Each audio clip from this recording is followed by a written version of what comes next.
கர்த்தருடைய பரிசுத்த நாமத்துக்கு மகிமை உண்டாவதாக. ஆண்டவரும் இரட்சகருமாகிய இயேசு கிறிஸ்துவின் நாமத்தினாலே என் அன்பின் வாழ்த்துக்களை தெரிவித்துக் கொள்கின்றேன். இன்றைய தியானத்துக்காக நாம் எடுத்துக்கொள்ள இருப்பதான வேத வசனம் உபாகமம் 32 அதிகாரம் 10வது வசனம்.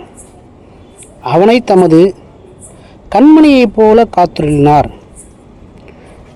வசனம் சொல்கிறது, அவனை தமது கண்மணியைப் போல காத்துள்ளார் என்று. கண்ணின் மணியைப் போல உன்னை பாதுகாக்கின்ற தேவன், நம்மை கண்ணின் மணி போல பாதுகாக்கின்ற தேவன் ஒருவர் உண்டு. தேவ பிள்ளையே, நீங்கள் சாதாரண மாணவர்களாக இருக்கிறீர்களா? அப்படி அல்ல. நீங்கள் சாதாரண மாணவர்களே அல்ல. உன்னதமான தேவனுடைய சுதந்திர விதம், அவருடைய சொந்த ஜனம், பரிசுத்தத்தின் பொக்கிஷமாய் தேவன் உங்களை தேர்ந்தெடுத்திருக்கிறார். இந்த உலகத்திலே எத்தனையோ கோடி ஜனங்கள் இருந்தாலும் அது ஒரு சிறு கூட்டமாக இருக்கிற நம்மை சுட்டி காண்பித்து, நீங்கள் தான் என் பங்கு, என் சுதந்திரம், என் ஆசை, என் பாசம் எல்லாம் என்று சொல்லி சந்தோஷப்படுகிறார், கலிகூறுகிறார். நம் தேவன் நம் மீது வைத்திருக்கிறதான அன்பை. நீ உன் தேவனாகி கர்த்தருக்கு பரிசுத்த ஜனம். பூச்சக்கரத்தில் உள்ள எல்லா ஜனங்களிலும் உன் தேவனாகி கர்த்தர் உன்னை தமக்கு சொந்த ஜனமாக இருக்கும்படி தெரிந்து கொண்டார் என்று உபாகமம் 7:6 வாசிக்கிறோம். அந்தகாரமான இருளிலிருந்து நம்மை தேவற்றவர்களாக, காணியாட்சிக்கு புறம்பானவர்களாக, வாக்குத்தத்தத்தின் உடன்படிக்கைக்கு அந்நியர்களாக, நம்பிக்கையற்றவர்களாகவும் இருந்த நம்மை அவருக்கு சொந்த ஜனமாய், ராஜரீக ஆசாரிய கூட்டமாய், பரிசுத்த ஜாதியாய் தேர்ந்தெடுத்த தேவன் நம்மை திக்கற்றவர்களாக, அனாதைகளாக இந்த பூமியில் அவ்வளவு எளிதாக விட்டுவிடவே மாட்டார். நிச்சயமாக அவர் விட்டுவிடவே மாட்டார். நாம் அவரை தெரிந்து கொள்ளவில்லை, அவர்தான் நம்மை தெரிந்து கொண்டார். நாம் அவரை தேடி போகவில்லை, அவர்தான் நம்மை தேடி வந்தார். இந்த பூமியிலே கர்த்தர் நம்மை ஆசீர்வதிக்கிறவர் மட்டுமல்ல, அவருடைய ஆசீர்வாதத்திலே நிலைத்திருக்கவும் பெருகவும் பண்ணுகிறார். நம்மை அளவில்லாமல் ஆசீர்வதிப்பதே தேவனுடைய பிரியமாயிருக்கிறது. நம்மை ஆசீர்வதிக்கிறவர்களை அவரும் ஆசீர்வதிக்கிறார், நம்மை சபிக்கிறவர்களை அவரும் சபிக்கிறார் என்று என்னாகும் 24 நாம் வாசிக்கும்போது புரிந்து கொள்கிறோம். இவ்வளவு பெரிய பாக்கியசாலிகளாகிய நம்மை தேவன் ஒவ்வொரு நாளும் அதிசயமாய் இவ்வுலக வனாந்திர யாத்திரையில் நம்மை பாதுகாக்கிற விதம் ஆச்சரியமானது.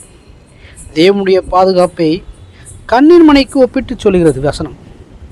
வேத வசனம் இப்படியாக சொல்கிறது, அவர் நம் மீது வைத்திருக்க அன்பை, அவர் நம்மை பாதுகாக்கிறதான பாதுகாப்பை குறித்து, கண்ணின் கருவிழி எப்படி இமை பாதுகாக்கிறதோ அதுபோல கர்த்தர் கண்ணின் மணியை போல பாதுகாக்கிறார் என்று இங்கு நாம் பார்க்கிறோம். பிரியமானவர்களே, அன்பானவர்களே, நம்முடைய கண்களை தேவன் சிருஷ்டித்திருக்கிற விதமே ஆச்சரியம். மிகவும் பாதுகாப்பான ஒரு விசேஷமான இடத்தில் வைத்திருக்கிறார். கண்களை சுற்றிலும் நெற்றியிலும் வலுவான எலும்புகளும் மேலே புருவமும் இருக்கிறது. மாத்திரமல்ல, மிகச்சிறிய தூசிகள் கூட கண்களை சேதப்படுத்தி விடாதபடிக்கு அதற்கு பாதுகாப்பாக இமைகளை வைத்திருக்கிறார். இந்த இமைகளின் செயல்பாடுகள் மிகவும் ஆச்சரியமானவைகள். எந்த ஒரு பொருளும் எதிர்பாராமல் வந்து தாக்கும்போது உடனடியாக இமைகள் தனது இமையை மூடுகிறது.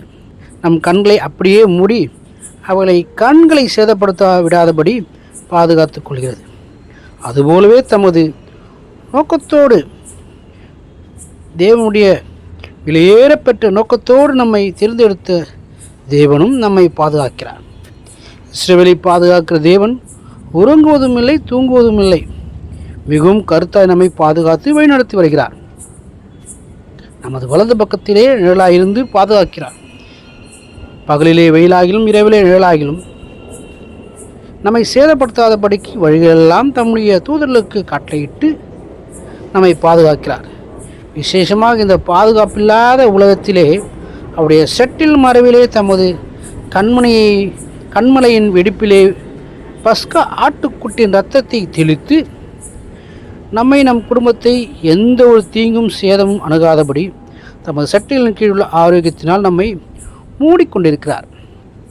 பிரியமானவர்களே, சத்ரு எத்தனை நேரங்களிலே வெள்ளம் போல வந்து உங்களை வாரிக்கொண்டு போக முயற்சி செய்த போதெல்லாம் ஆவியானவர் அருமையாய் உங்களுக்கு ஆதரவாக கொடியேற்றினார் அல்லவா? மரண பள்ளத்தாக்கிலே நடந்த போதெல்லாம் மரண கிரியைகள் ஒன்றும் சேதப்படுத்தாதபடிக்கு தமது வெளியேறப்பெற்ற விசுவாசத்தையும் ஜீவனுள்ள வாக்குத்தத்தங்களையும் தந்து உங்களை தேற்றியுள்ளார் அல்லவா?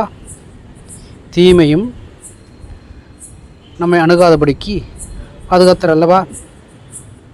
தண்ணீரையும் தீயையும் கடந்து வந்து உங்களை செழிப்பான இடத்திலே நிறுத்தி உங்கள் அடிகளை உறுதிப்படுத்தி உயரமான ஸ்தலங்களிலே நடக்க பண்ணினார் அல்லவா?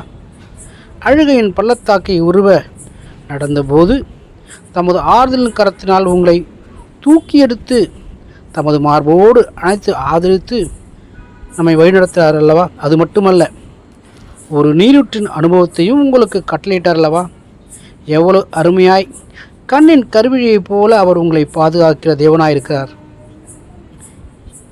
இப்படியாய் கரிசனையோடு பாதுகாக்கிற தேவனுக்கு நன்றி சொல்ல நாவுகளும் போதாது, நாட்களும் போதாது, ஆயுசும் போதாது. ஆம், நீங்கள் தேவனுடைய பார்வையிலே வெளியேற பெற்றவர்கள். நாம் வெளியேற பெற்றவர்கள். அவருடைய கரத்தின் அலங்காரமான கீடமாய் ராஜ முடியுமாய் இருக்கிறீர்கள்.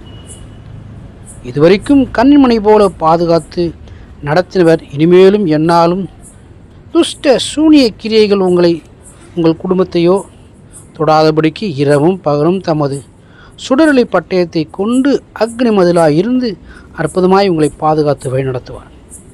பிரியமானவர்களே, வசனம் சொல்கிற பிரகாரமாக அவர் கண்ணின் மணியை போல நம்மை பாதுகாத்து வழி நடத்துகிறார். நம்முடைய பாதுகாப்பு கர்த்தரிடத்தில் உள்ளது. ஆகினாலே நாம் தைரியமாயிருப்போம். கண்ணின் மணி போல பாதுகாக்கிற தேவனை பற்றி கொள்வோம். கர்த்தர் நம்மை தொடர்ந்து அவருடைய வழிநடத்திலே நம்மை விட்டு கொடுப்போம். கர்த்தர் நம்மை ஆசீர்வதிப்பாராக. ஆமென். God bless you.